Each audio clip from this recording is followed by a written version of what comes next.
Okay, good morning, everybody. We are going to be starting chapter 18, which, as I said, is a very fundamental chapter in Tanya. It is the start, it is not the finish of a fundamental concept in our avodas Hashem, in our love of God. And it is quite a powerful chapter to the extent that many people, when they start getting introduced to Tanya, they actually start with this chapter. So it's a pretty awesome chapter, like they all are, but you know. Okay, so up till now, we have been discussing how serving Hashem with love and fear is very relevant, accessible, and meant to be easy. And Tanya has been giving different techniques, the Alter Rebbe has been giving different techniques for you to serve Hashem, fulfill the mitzvahs with love and fear, based on the pasuk that Moshe Rabbeinu said to the nation of Israel when he gave them his parting words. He said, "Ki karev elecha hadavar ma'od." It is easy. You should know that it is near. It is easily accessible for you to serve Hashem b'ficha u'belvavcha la'asoisoi, in thought, speech, and action.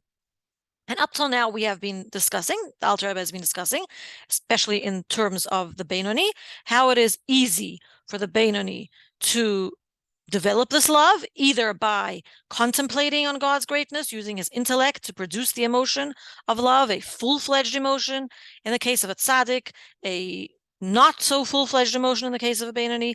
And we even discussed the fact that if a person does not have the capability, either intellectual or otherwise, to have that knowledge or understanding of God, he is able to still be considered to be serving Hashem with an emotion, even if he has a conviction. A conviction, we spent a lot of time explaining that a conviction is an intellectual emotion. In other words, a strong feeling that it's important to love and fear Hashem. In other words, really a conviction is an attitude of love and fear of Hashem. Perhaps it's not practically realized at all times, but you do have a feeling that it's strong.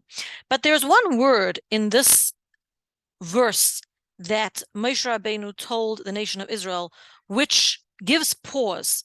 And the word is, he didn't just say to them, it is easy, ki karev elecha hadavar.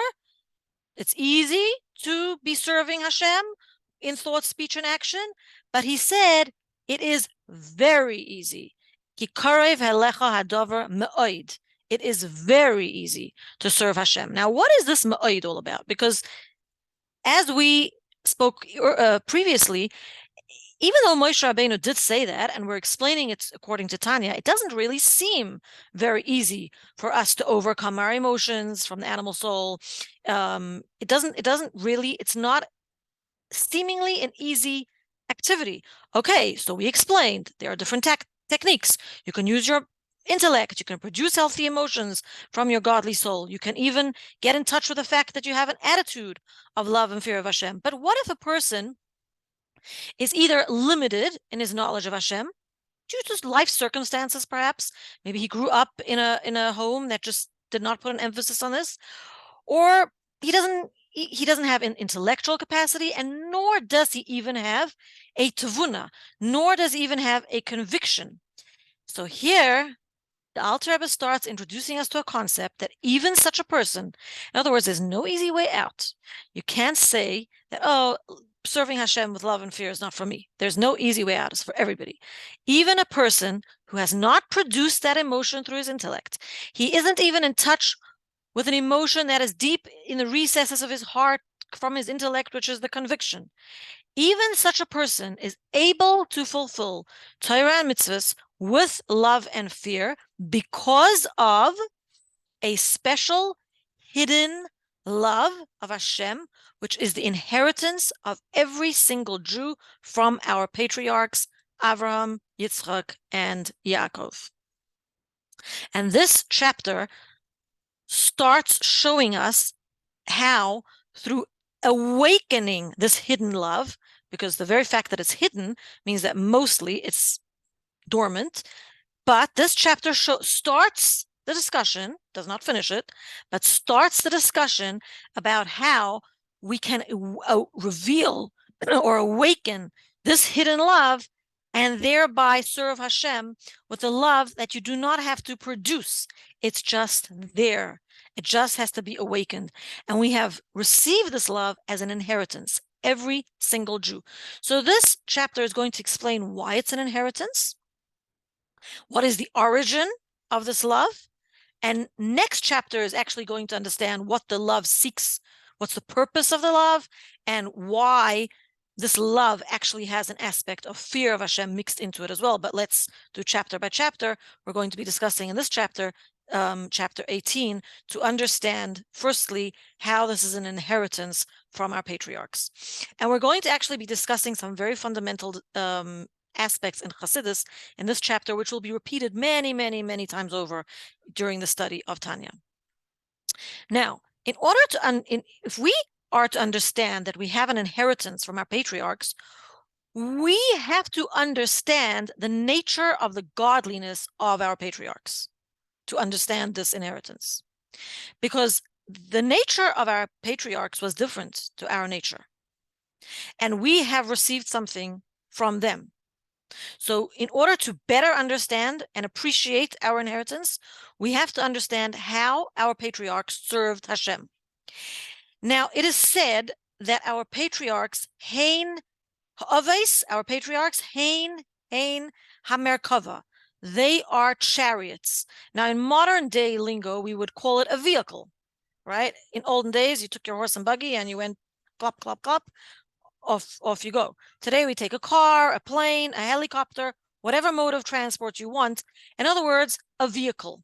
So we can say that the patriarchs were vehicles to Hashem's will. Now, what does that mean exactly? When you take your car and off you go, you drive to the mall or you drive to wherever you want to drive, your car has no will of its own. Your car is basically doing your will, your bidding. It has no will of its own, doesn't even have free choice. It's just a vehicle of and an expression of the owner's will, your own will. So when we say that the patriarchs were vehicles to God's will, that was their essence. That was their very nature, that they were completely in tune with the will of Hashem. And that is actually why they merited to draw down for the rest of humanity, l'olam va'ed, for the infinite future. They are the sources, and they were able to draw down all the different levels of neshamas that stem from the different levels of the worlds. And I will explain the sentence that I just said because it needs explanation. But when we, just going back a drop, when we say that they are the avos, the patriarchs were vehicles to Hashem's will, that was their essence. It was not something secondary. Okay, I'm talking for myself, but we necessarily have not yet reached the level of being so enmeshed with God's will, that it's one with us. There's us and there's Hashem's will. Hashem created us that way, right? Because Hashem's will is sometimes hidden, and the world is created with klippa, so that Hashem's light is sometimes hidden. But for the patriarchs, nothing was hidden, and they were completely in harmony with Hashem's will.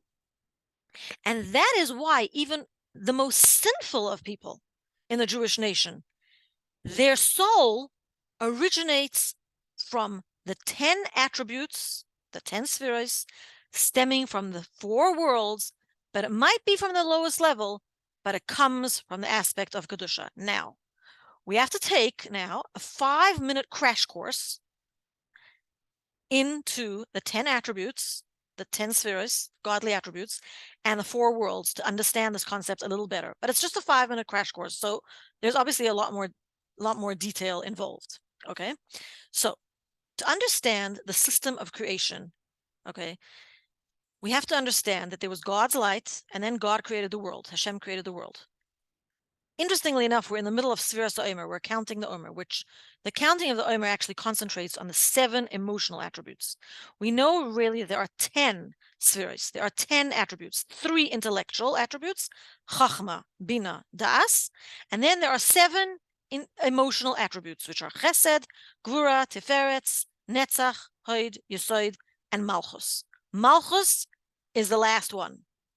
Let's keep that in mind. That's important for us to know, that Malchus is the lowest of the attributes. Concurrently, there are also 4 spiritual worlds that Hashem's light has to go through in order to reach this world. The 4 spiritual worlds are called Atzilus, Bria, Yetzira, and Asiya. Asiya is our physical world. Atzilus is the world of emanation, Yetzira is the world of formation, Bria is the world of creation, and Asiya is the world of action. Our world. Now, it's not important for us to know exactly what, when, where all these worlds do and what they stand for, but it's important for us to know that the lowest of these worlds is Asiya. Okay? The lowest sphera is Malchus, the lowest world is Asiya. The Neshama has 5 levels.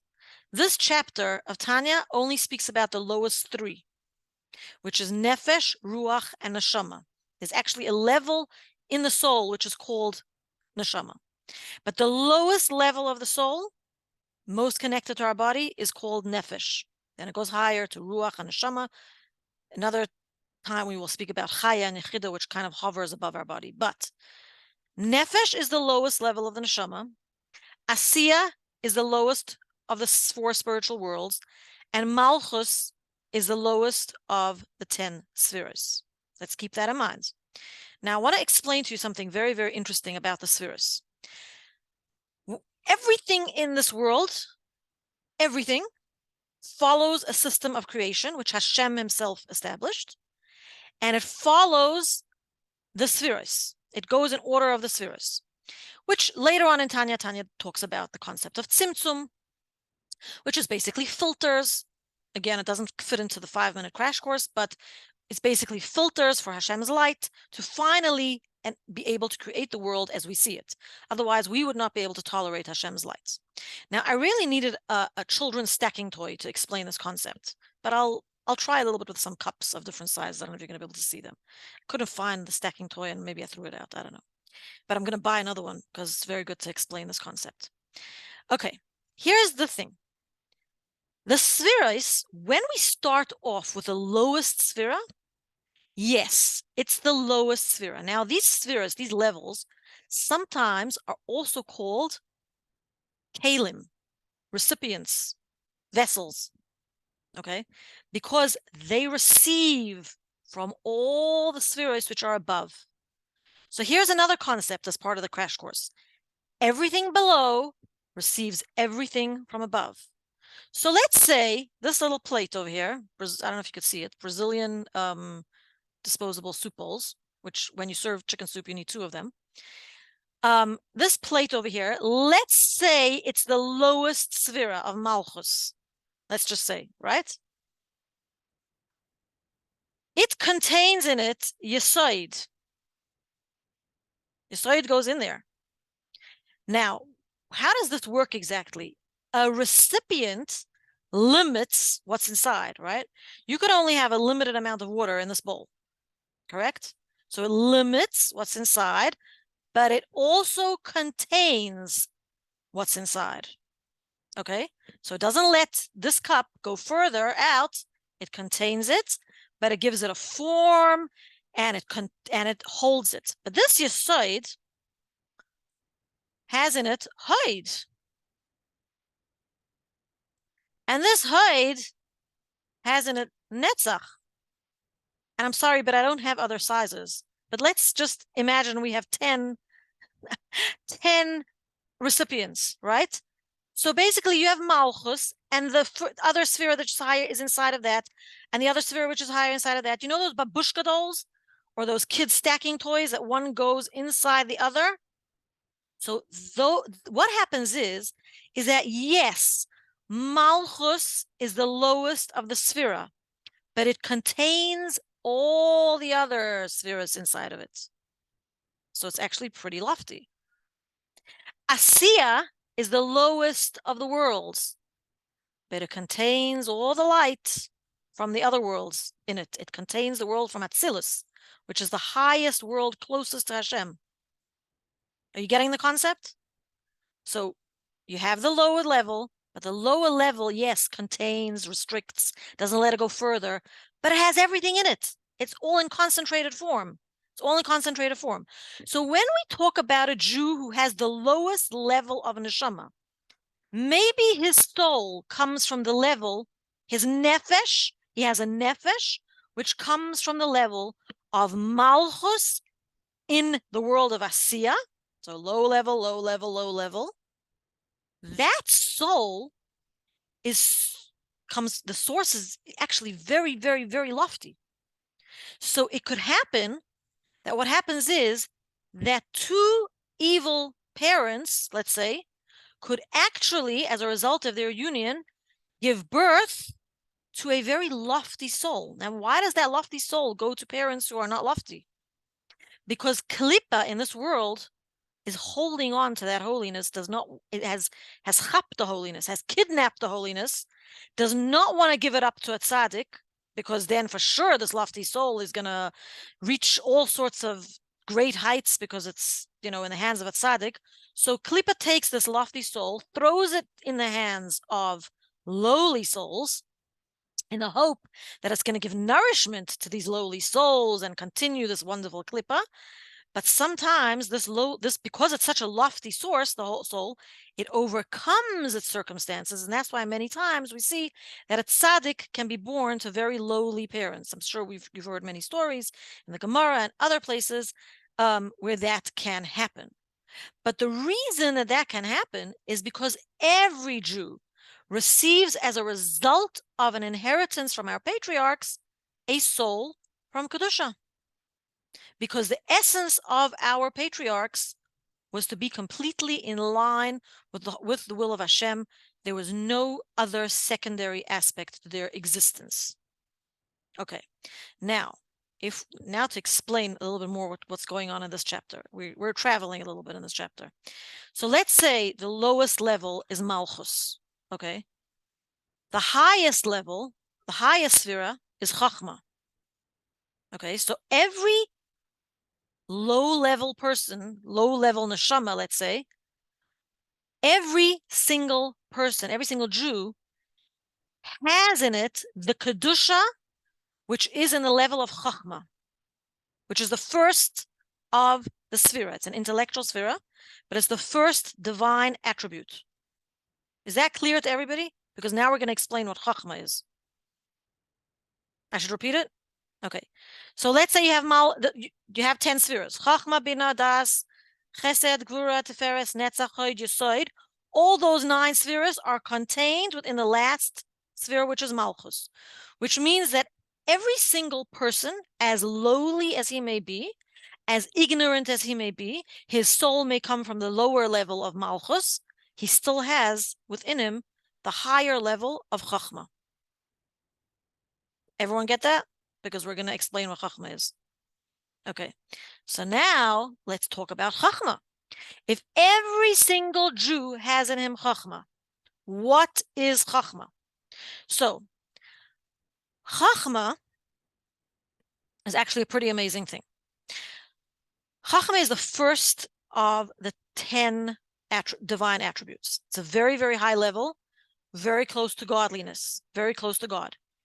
It is the bridge between knowing and not knowing. Let me explain that.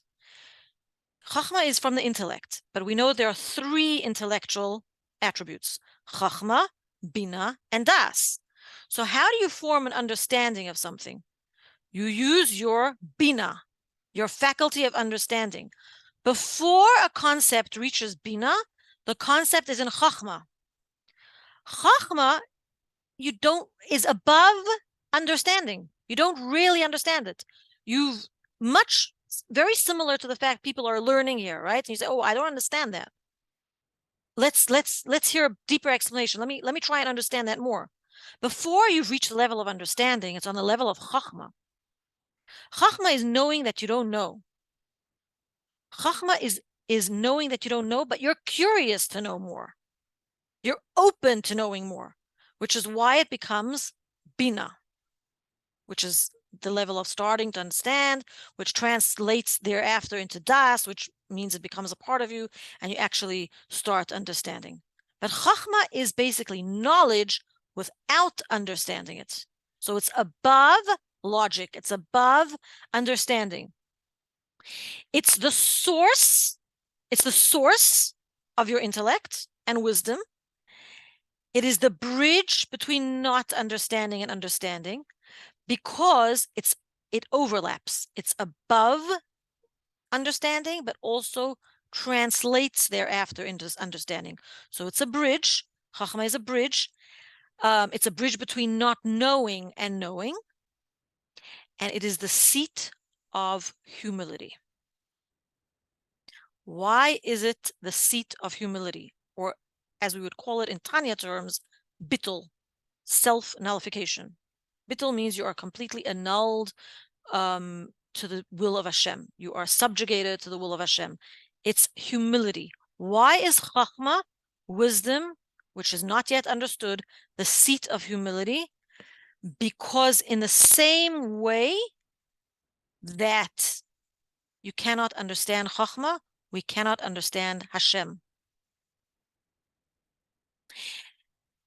And the process of knowing Hashem is humbling. It's humbling. It is the source. It is the source. Hashem is available or revealed to the soul at the level of chachma, because Hashem is not knowable. Hashem is not available to Bina in the same way.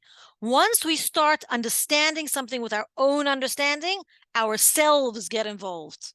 Our limitations get involved. We don't understand. We understand on the limitations that we have on ourselves, our capacity for understanding, our IQ level, our knowledge, etc.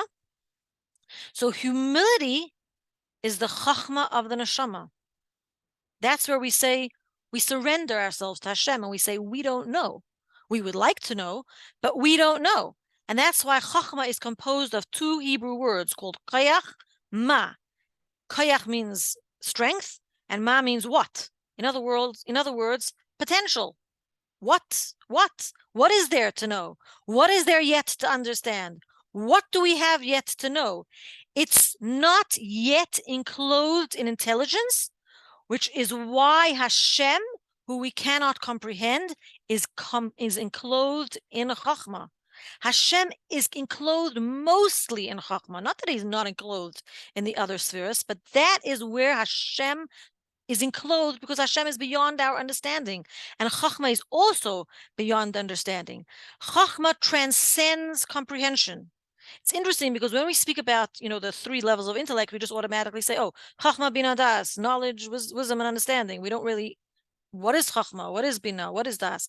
So chachma is able to be a recipient of the light of Hashem, which is why it's the first of the 10 divine attributes, and also is the source of intelligence, so it's connected to the lower attributes as well, and therefore can affect your thought, speech, and action, which come after the 10 attributes. So let me just say that again. Chachma is the recipient of godliness, because godliness is also beyond comprehension. But because chachma also is connected to the lower attributes, it can therefore affect even your thought, speech, and action, which thought, speech, and action is lower even than the divine attributes. The divine attributes are still connected to the divine source. The thought, speech, and action is an expression of the divine attributes, and hopefully the expression of the divine attributes from your divine soul.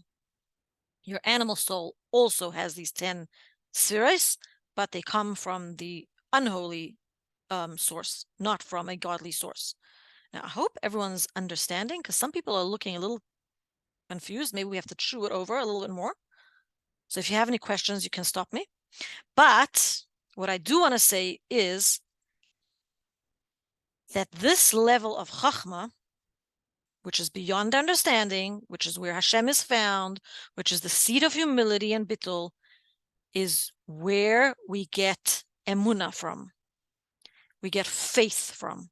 Faith in Hashem. That is where faith is found. Because it doesn't matter the level of the Jew. Faith has nothing to do with your level of knowledge or understanding. That level of faith is within every Jew, because emunah is beyond understanding. It's actually why the Alter Rebbe wrote the second part of Tanya, which is Shar HaYichud VeEmunah, speaking about matters of faith, because if we want to have pure faith or simple faith, I'm sure you've heard those expressions, then it cannot be mixed in with the intellect. So the second part of Tanya is in order to enable to us to understand what is able to be understood, and what's not able to be understood, what's left over, is emunah. So it's not like really, when we don't understand, and there are things that we could understand, and we don't understand them yet because we haven't learned them, then the faith is not pure. It's like a little mixed in with rationalization and intellect. But when we've understood all that we can understand, and there's a part of knowledge of Hashem which is beyond our understanding, that is emunah. That is faith. And that is the place that gives birth to this hidden love of Hashem, which is in the heart of every single Jew as an inheritance from our patriarchs. Because they were so in tune with the will of Hashem. They were almost on that very, very high level. None of their understanding got mixed in to their fulfillment of the Torah and mitzvahs. And therefore, any Jew, no matter what level he's on, and we've spoken about this previously in Tanya as well, that's why any Jew is capable, even if he doesn't understand anything in Yiddishkeit, he is capable of having self-sacrifice for the name of Hashem. In other words, being Meiser Nefesh al Kiddush Hashem. He will rather die than negate the existence of Hashem. And I think Mindy actually sent me the video of Daniel Pearl, which we discussed previously, and I will try and post it this week.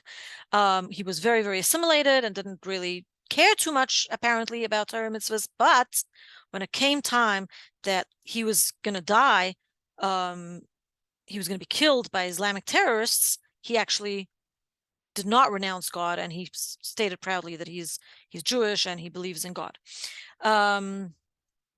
So the love of Hashem that we have as an inheritance from our patriarchs, which is what this chapter is all about, and it's and beginning to discuss this concept in the next few chapters of Tanya, comes from this level of chachma. Because even if a person has their soul coming from the lower level of the Sphira, since it contains everything above, it is able to access that very, very high level. And when we learn and we reflect with our own intelligence, that can result in an emotion, and it should result into the emotion of love of Hashem. But the emotions that we have as a result of our own efforts are limited by our own efforts. Correct? They're limited by our own efforts, limited by our own capacities, but it's not absolute. But the love which is because of Hashem's presence without reasoning is absolutely true. And every single Jew can access this hidden love, can access and awaken it. And in the next chapter, we're going to learn what this love of Hashem wants from us, like what does it strive for, and how there's actually an aspect of fear of Hashem contained within this love as well. Okay, I'm open for questions because I know these were complicated concepts, but they are also fundamental concepts that we will need in the future chapters. And I'm willing to repeat it as many times as everyone needs until everyone understands. Yes, Sina. Okay, so you said just correct me, when we don't understand things because we did not learn something yet, it is mixed in with the rationalization and faith cannot be found there. No, on the contrary. On the contrary. So tell me, right. So on the contrary, tell me. Let's say a person has never learned Torah. They just haven't had the opportunity. They were brought up in an environment where that wasn't important. Have you met such a person that has faith in God? Yeah. Yes, because faith in God precedes intellectual understanding. It comes from the level of chachma that is above logic, that they don't understand. However, we can have the capacity to make our faith purer by understanding what we're able to understand. And then what's left over is the pure faith. Because there are lots of things that we could learn, and there are lots of things that we could understand, but there is a part of Hashem which is not attainable to know, not attainable to understand, and that is where pure faith comes from. That is where this hidden love of Hashem, which we receive as a result of inheritance from our patriarchs, comes from. And we are able, every Jew, no matter his level, is able to access that level. Did that make it clearer for you? It reminds me of that story that they say, I don't remember, it all gets mixed up, where the Jews jumping up and down and praying, and it saves a whole town because he's just saying the one word that he knows, Right, jumping. exactly, pure faith. Like the story of the rooster, right? He crowed like a rooster. Exactly. That's the one. Right. Yeah, that's pure faith. He just didn't have anything. And we know, I know many Jews like that. You could tell on them. They just have pure faith in God. We do have to learn. We do have to do our own avodah. But this chapter, and I'm getting to Shalamis, this chapter explains to us how we're not off the hook. Doesn't matter if you didn't learn. Doesn't matter if you don't understand. There's a level of Hashem that is beyond understanding, and that's where faith comes from, and that's where this love, this hidden love of Hashem, can be accessed. And every Jew has that as an inheritance. An inheritance means a gift. You didn't have to do anything to earn it. You didn't have to do anything to produce it. Okay, Shalamis. So maybe I'm going a little bit ahead, maybe not, about the birur nitzutzos that are we supposed to elevate versus working on ourselves to be more holy, more spiritual. How would this work with this chapter? Can you? Well, birur nitzutzos is a whole other concept. It means liberating the sparks of godliness which were entrapped in klipa, which we can do daily. We can do daily. It's part of our avodah. I'm not really sure. Like, in other words, all the mitzvahs that we perform have to be performed with love and fear of Hashem. That's how they rise. Here, this chapter is coming to tell you could still perform those mitzvahs, and like you said, you could liberate the sparks of godliness in those mitzvahs. You could liberate sparks of godliness through a number of ways, either through doing mitzvahs, either through doing tshuva. It's a number of ways you could do that. But you could liberate those sparks of godliness with love and fear, and they can rise higher, even if you didn't learn so much, and even if you don't have a full-fledged emotion of love, and even if you don't have an understanding, and even if you don't even have a conviction, you can get in touch, you can awaken the hidden love of Hashem that every Yid has. Is that what I'm not sure your question is not 100% clear to me. Sometimes it's not even mitzvah. Sometimes it's trivial things that we feel like cooking the whole day. It's not a mitzvah to cook the whole day. Trivial things is not birur nitzutzos, but it's a different thing. Trivial things, which I don't like to call them trivial, they're pretty important actually. But they enter into the realm of activities which is called klipas noiga. So we have mentioned this before. Like, in other words, when you do a mitzvah, you're accessing kedusha. When you sin, God forbid, you are descending into the level of the three impure klippos.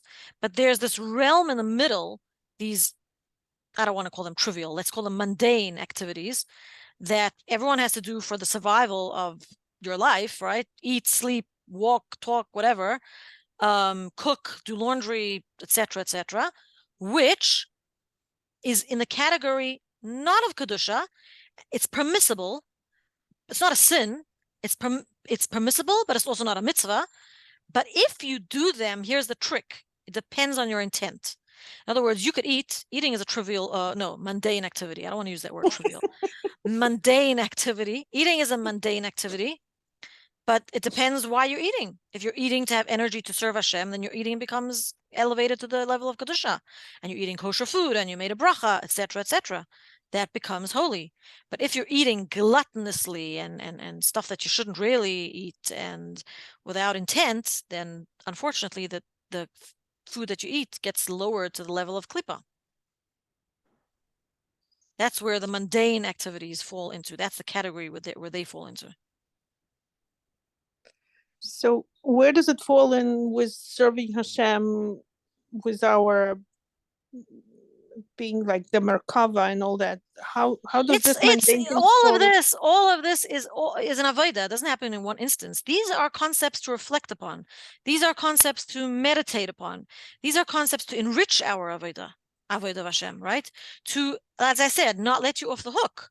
Like you're gonna think to yourself, if you wouldn't know this concept, you would just do laundry and cook and whatever and have no meaning to it. But if you are attaching meaning to it and intent to serve Hashem, then that becomes kedusha. Now, are you accessing your hidden love of Hashem while you're cooking a meal? I'm really not sure. But are you accessing the hidden love of Hashem when it comes to dying al kiddush Hashem because you don't want to negate Hashem's existence? Then yes, you access the hidden love of Hashem. We spoke about this previously, that the reason why it's awoken, this hidden love of Hashem, is because all of a sudden it becomes apparent. Why is it usually dormant? Why is the hidden love of Hashem dormant? We're not put to the test in our faith of Hashem every second of the day, right? But when our faith is tested, that's when it becomes apparent, right? That's when we realize our very lives depend on God. Our very lives are given to us from God. Every good thing, everything in our lives is from Hashem. That's when it becomes apparent, and that's when it becomes awakened, and we're not able at that moment to do anything contrary to the will of Hashem. Does that make sense? It makes sense. It's just like when it's a lot of things that you have to do that you don't really want to do them, and you don't have a chance to delegate it. I start thinking like, what is my avoida in doing all these things? No, so that's the voice. That's the voice of your nefesh habahamis. The nefesh habahamis likes to talk to us. Chat. Oh, why are you doing this? Oh, you're feeling resentful. Oh, why? No point. Da, da, da, da, da, da. So Tanya says, take those thoughts, push them away with 2 hands, replace with nefesh elokis thoughts. That's the prescription. If you are aware that your thought, when you are thinking things, the question to ask yourself is: this thought coming from the animal soul or from the godly soul? If it's from the animal soul, replace with godly thoughts. That's the prescription. You just ask yourself, what is my higher godly self telling me now? And there's lots of things, lots of affirmations, lots of psukim we can access at that point, right? It's hard to think 2 things at one time.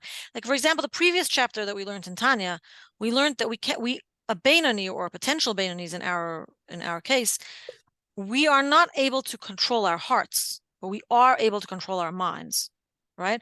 A Rasha is completely controlled by his heart. A tzaddik is his heart is transformed.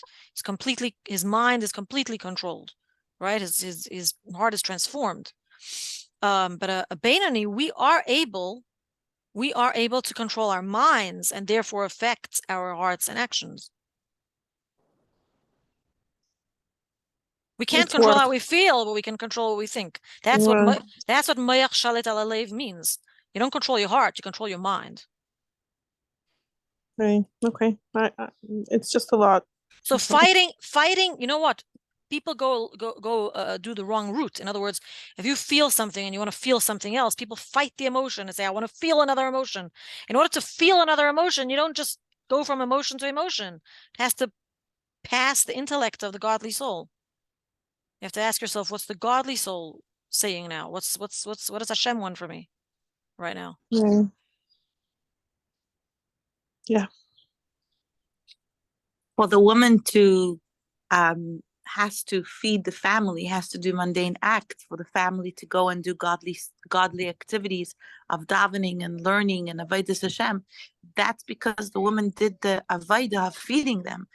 I mean, Pesach, it sounds like you're asking tired questions of lots of cooking on Pesach, but that high level of avodah of everybody keeping some lofty Pesach is because the women were in the kitchen feeding them that lofty Pesach food.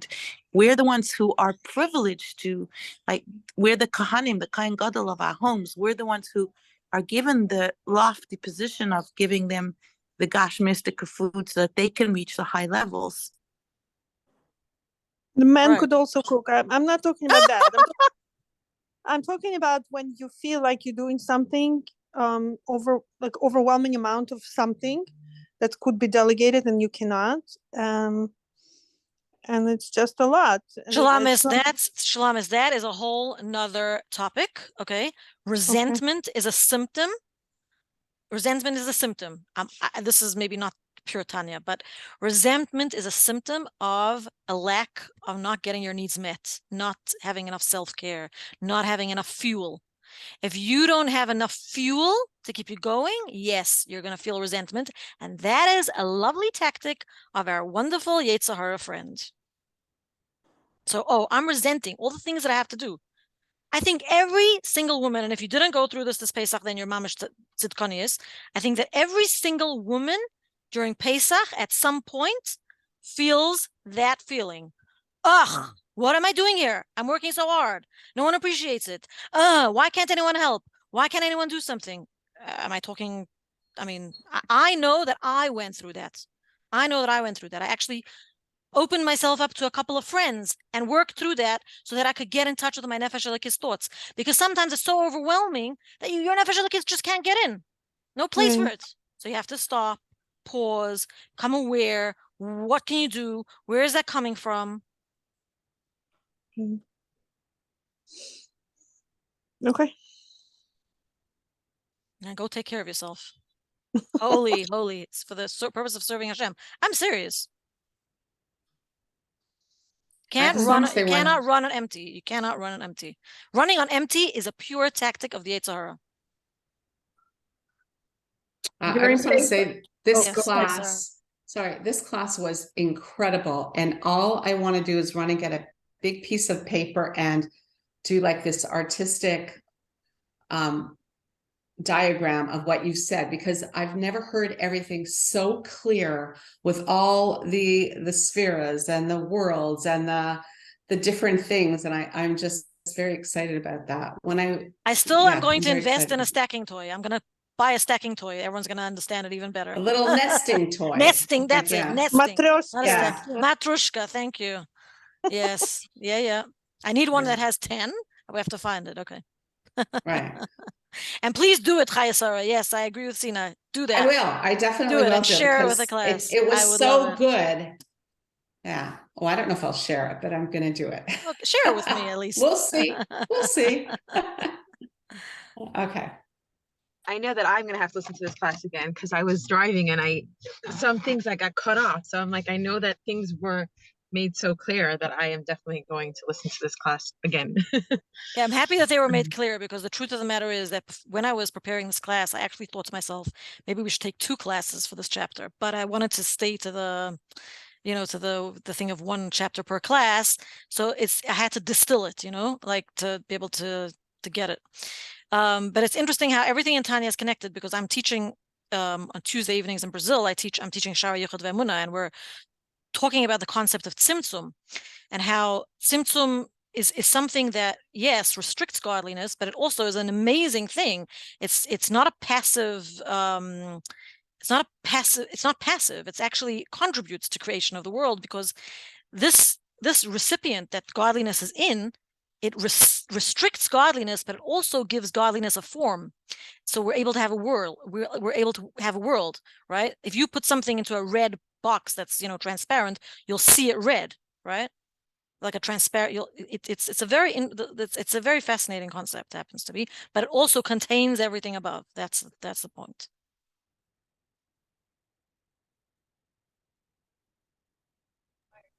Hannah. Yes. Isn't the hidden love the short way? Like, I know you didn't mention in the class, but there's a long and short way. The long way was the contemplating and spending time to really, and then the hidden one is the short way, correct? So, yes, it is the short way, but the goal is not only to always use your hidden love. In other words, let's say someone would say, okay, great, fine. I'm not going to learn. I'm just going to act. I'm just going to use my hidden love at all times. It's not, that is also not going to work. No, the ideal is the long way to Right, contemplate, to right, meditate, to make it right, part of your das. But if you right. can't, in the moments you tap into that hidden love, Exactly, that's exactly, inherently. exactly, exactly. Yes. A quick question about the 10 spheres. You said are these of the Nefesh Kiss, and then there's the 10 spheres of Nefesh Bahamis. Mm-hmm. How would the Chachma of the Nefesh Bahamis look like? Tanya discusses Is that. that The the Chachma question? of the Nefesh Bahamis. Because here you discussed it as Right. So the faith. Bechlal, wisdom of the Nefesh Bahamis comes from a place. It's a long discussion, by the way, but the Chachma, the Chachma of the Nefesh Bahamis comes from a place that could warp your hashkafas, let's say, or like there's certain. It's difficult, and again, I'm not going to go into the whole discussion purely because I'm limited with time, but the chachma of that comes from the nefesh Bahamis is either neutral, so it's like, let's say it comes from the sparks of kedusha, which was like flowing all over the world, and it's permissible, so you're able to use it, let's say, for parnasa or different aspects. Like you cannot use for parnasa things that go contrary to Yiddishkeit, like things that you can't all of a sudden become a witch to practice witchcraft for a parnasa. That's prohibited, right? But we are allowed to become a dentist, a doctor, or whatever it is, right? All the professions in order to get it to have a parnasa, right? So and actually then it becomes holy because of the Chachma for survival, you're saying. yeah, because it's klipas noiga that has an aspect of kedusha intent, whatever. But there's also an aspect of chachma. Like if you read, let's say, just as an example, and I've never read it, but let's say you read Greek mythology, just for an example, right? And you think to yourself, sounds good, makes sense. Or any other philosophy in the world, a person could really become confused, and it can cloud pure godly hashkafa. That is nefesh Bahamis chachma. I want to say that Bali It could Tshuva be. sometimes have it like big deal of it because of what they learned, and they're coming into the holy things to study, and there are similarities, and I could talk about it, but this is something I could give examples on. Yeah, there are similarities, and we have to understand also, and I've had this discussion with Penina as well, that there are definitely Torah concepts in modern day psychology, but modern day psychology is not Torah. So we have to be we have to be careful not to mix up the two. Yes, we can learn a concept, let's say, and say, wow, that's like so in line with Torah, but sometimes it's blurry. Sometimes it's blurry, and this blurriness, by the way, like you asked me a question. Well, what's the nefesh Bahamis chachma? We don't know today. Always, it's a little bit blurry. The lines are blurry because after the Chet Eitz Hadas, the differentiation between kedusha, holiness, and non-holiness became blurry because that protective shell around kedusha cracked, and unholiness got mixed in with the holiness. So that's why sometimes it's actually a concept that Tanya calls ta'aruvos toivera. Sometimes it's a mixture of good and bad. So you don't know really. It's until Mashiach comes, it's not necessarily revealed 100% what's holy and unholy. Some things are clear and some things are not clear, but some things are blurry, which is why if something is blurry for you, that's why you have to go talk to a mashpia. And no, we discussed that whole concept.